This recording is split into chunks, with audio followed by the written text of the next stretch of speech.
Welcome. In the next minute or two, I'm going to walk you through what the dock is, how to set it up, and how it's useful. So basically, uh, this sidebar on the left-hand side is what you call the KnowledgeOS dock. It is similar to the dock that you might see on macOS or the taskbar on Windows.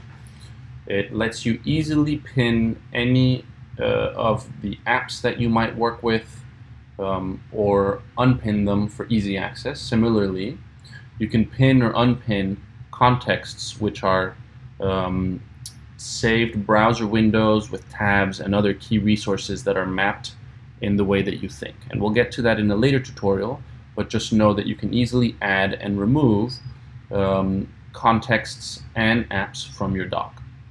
So once you add things to your dock, you can easily reorder it as you see fit, and if you don't want something in the dock, you can easily remove it.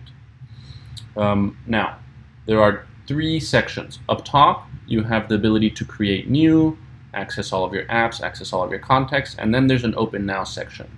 Within here, you'll see anything that you have open, any browser windows or any saved apps that you have. Google News is open in a tab right here, but it is not showing up as open because I have not added it as an app. So in order for me to add, to see that show up there, I need to add Google News as an app, and then it appears in the Open Now section. If you don't want the Open Now section to show up, you can very easily go to your settings page and choose to remove it down at the bottom of the page. And then it goes away, and you just have your basic pinned settings.